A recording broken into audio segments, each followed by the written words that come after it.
हिमाचल कैसे आना हुआ, क्या कोई कार्यक्रम है? नहीं, मैं तो हम फैमिली टूर में जा रहे हैं, तो फैमिली ट्रिप पे थे हम, आगे मनाली जाना है। तो रास्ते में फिर मंडी में हमारा कल रात हम वहाँ गए। तो जब मैं पहले मंडी में शो करके गया था तो मुझे अच्छा लगा था मंडी का जो माहौल था, तो मैं इसलिए मैंने मंडी को एक एज ए स्टे के लिए चुना। स्टाइल फिल्म हिट हुई तो उसके बाद वाली आप देख लो रिलीज 50 उसके जैसी ही होगी, लेकिन अनप्रोफेशनल लोग भी कुछ आएंगे, लेकिन उतना प्रोफेशनलिज्म या उतना अच्छा टैलेंट नहीं ढूंढ पाते, या उतनी अच्छी स्क्रिप्ट नहीं ले पाते हर कोई, तो इसीलिए कुछ ऐसा भी हो जाता है। बिल्कुल आपकी बात सही है कि स्तर की कॉमेडी नहीं हो रही। कई बार तो ये लगने लगता है कि शायद हर एक कॉमेडी शो चल जाता है, ऐसे नहीं होता। कोई गाना अगर हिट हो जाए एक जैसा तो 50 गाने उस जैसे आ जाते हैं, लेकिन वो 50 उसकी नकल ही कहलाते हैं, अपनी पहचान नहीं बना पाते। तो अब हर चैनल पे शो हो रहे हैं, इवन न्यूज चैनल पे ज्यादा कॉमेडी आ रही है। तो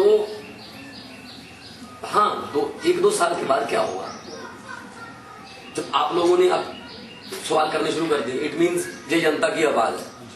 1-2 साल के बाद क्या होगा, वो ही बचेंगे जिनके पास कुछ ओरिजिनल है, जो किताबों में से जोक पढ़ के बोलेंगे नहीं।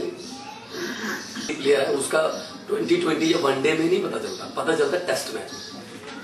जब लंबी पारी खेली है, बाल खेलना भी कला है तो बाल छोड़ना भी एक कला होता है, डिफेंस भी एक कला होती है।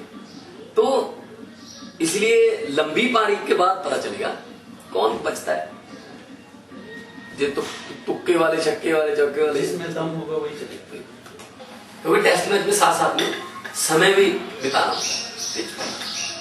बिल्कुल उसी तरह से कॉमेडी में भी वही बचेंगे जो धैर्य से काम करते हैं और समय लेकर काम। रेवोल्यूशन आया कंट्री में लाफ्टर चैलेंज से, जब मैं राजू श्रीवास्तव, एहसान कुरैशी, सुनील पॉल, नवीन प्रभाकर, हम 5-6 आदमी इकट्ठे हुए। हम पहले काम तो पहले भी करते थे हम, लेकिन वो अपने अपने लेवल पे करते थे। मैं पंजाबी में करता था, वो सिर्फ बॉम्बे के आसपास के काम करते थे, कोई मध्य प्रदेश में करता था। लेकिन जब नेशनल प्लेटफॉर्म मिल गया सभी को, लोगों के लिए बहुत नई चीज थी। जब नई चीज आती है तो उसका हिट होना स्वाभाविक है, और फिर जब हिट कोई चीज होती है तो उसकी नकल होना भी स्वाभाविक है। पिछले 15 साल से मैं पंजाबी में काम कर रहा हूँ। तो मैं I was 17 years old at that time, जब कुल्फी गर्मा गर्म कैसेट मेरी हिट हुई थी। और कुल्फी गर्मा गर्म पंजाबी कैसेट इंडस्ट्री के इतिहास में बहुत बड़ी कैसेट मानी जाती है। हाँ जी, मेरे पास अभी पड़ी है। हाँ, तो 15 साल पहले की बात, +2 में पढ़ता था मैं। तब भी मेरा प्रोफेशन, मुझे नहीं पता था ये मेरा प्रोफेशन बन जाएगा। तो धीरे धीरे लोगों की रिस्पॉन्स जो इतना आया, तो फिर मैंने एज प्रोफेशन इसको कॉमेडी को बना लिया। और उसके बाद देश विदेश के, America, Canada, England, Holland, Belgium, France, Germany, सब पूरी दुनिया में जहाँ जहाँ पंजाबी रहते हैं वहाँ हमने शो किए। तो उसके बाद 2 साल पहले लाफ्टर चैलेंज का ऑफर मुझे आया, तो वहाँ पे पहले थोड़ी हिंदी की फ्लो की प्रॉब्लम थी, लेकिन मैंने सोचा अगर सोनिया गांधी हिंदी सीख सकती है तो मैं क्यों नहीं सीख सकता। तो मैंने तो 10वीं तक पढ़ी है, उसका पता ही नहीं 10वीं की है नहीं। वो बोलती है, वो समझती नहीं है। पंजाबी में तो मैं मेरी 2 गानों की कैसे क्या कॉमेडी सॉन्ग्स, ओनली सॉन्ग्स। और बाकी लाफ्टर 3 में भी मैं आ रहा हूँ अगले एपिसोड में, जिसमें पॉलिटिक्स और पुलिस, सरकारी विभाग और भी कई जिन पर हम, जो आम लोगों से ज्यादा जिनका पाला पड़ता है वो करेक्टर, चाहे वो पटवारी हो, चाहे वो तहसीलदार हो, पी से जुड़े जितने लोग पंगे पी से जितने जुड़े लोग हैं वो पॉलिटिक्स, पुलिस, पॉलिटिशियन, पुलिस, पत्रकार, हमारे जैसे पत्रकार। आगे अब मल्टीनेशनल भी तो लोगों के साथ बहुत जुड़ती जा रही हैं, क्या वो सब्जेक्ट लेंगे आप? नहीं, बिल्कुल। हम जो वैसे जो मेरा आप देखते होंगे लाफ्टर चैलेंज में भी जो मेरा टॉपिक रहता है, वो जो पिछले 2-4 हफ्ते में घटना हुई होती है उस पर, जैसे वर्ल्ड कप आ रही है तो वर्ल्ड कप पे आएगा, ठीक है ना। हाँ जी, मैंने किया था वर्ल्ड कप, आगे भी आएगा वर्ल्ड कप पे। तो यूपी में मायावती छा गई तो उस पर हमारा आगे आने वाला है कि कैसे मनमोहन और सोनिया बात करते हैं, उसकी जीतने पर कैसे एक दूसरे को। तो मैं टॉपिकल रहता हूँ बिल्कुल। मेरा ये नहीं है कि पुराने जोक जब ऐसा, मैं ऑब्जर्वेशनल ऐसा कुछ बना के कुछ वहीं से आया हूँ मैं, गाँव से। अब आज भी गाँव जाता हूँ तो उनसे मैं बड़ा कभी नहीं हो सकता। गाँव के लोगों के पास जाता हूँ तो वहां प्यार जो मिलता है, तो इसलिए मेरे जो गाँव में जो चौपाल में बैठते हैं ना लोग, जो वहां ह्यूमर निकलता है दुनिया की किसी किताब में नहीं मिलता हो। सही बात। क्या बोलते हैं वो लोग, ऐसा फ्लो में बोलते चले जाते हैं, 3-3 दिन हंसी बंद नहीं होती आदमी। हमने बहुत से किए ऐसे जुमले जो वहां पे आते हैं, बहुत कुछ बहुत किया।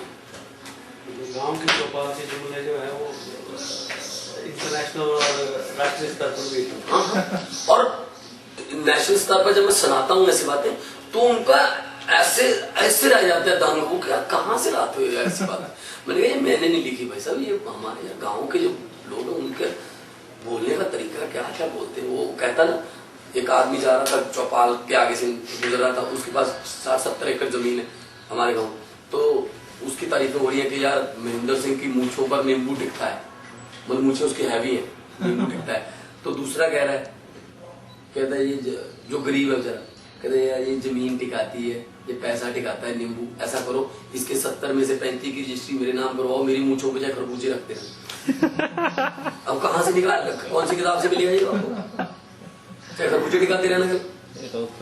हाँ, सो जो पिंडा दे विच माहौल क्रिएट करते हैं लोग, उन्हें वो क्या था, गाँव की औरत और शहर की औरत कैसे रोती है, अफसोस करती है, कैसे हंसती हैं, कैसे जगाती हैं, बच्चों में क्या फर्क है। तो जो कंपैरिजन हम, क्योंकि मैंने 18 साल में गांव में रहा हूं, तो मैं अभी शहर में आ गया हूं, तो मैं कंपैरेटिवली वाच कर सकता हूँ। पंजाब में तो कहाँ से आपके गांव का नाम क्या है? मेरे संगरूर डिस्ट्रिक्ट में सतौज गांव, सतौज।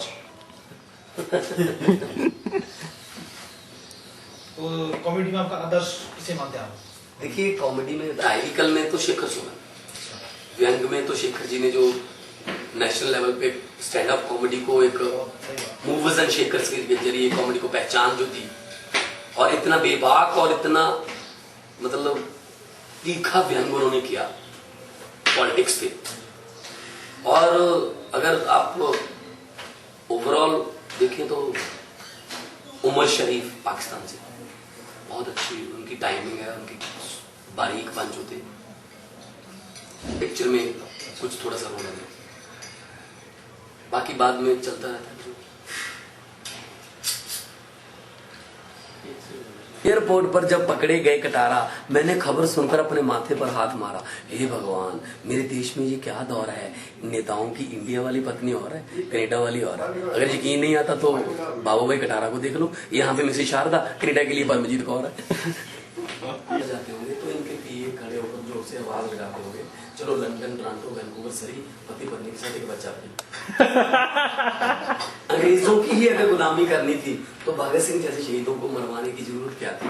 नेताओं की अगर नीयत साफ होती तो किसी को लंदन, टोरंटो, वैंकूवर जाने की जरूरत क्या थी।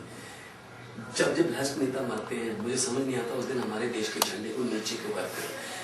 उस दिन तो पूरे देश में जश्न मनाया जाना चाहिए, जिनकी वजह से झंडा इतने साल झुका रहा, उनके मरने पर तो इसे और ऊपर उठाया जाना चाहिए। Very good, wonderful. जो कॉमेडी का एक जरिए आप कह सकते हो, कभी नहीं कह सकते। तो ये सिस्टम को आप टारगेट करेंगे मेरा तो व्यक्तिगत जी, ठीक है जी।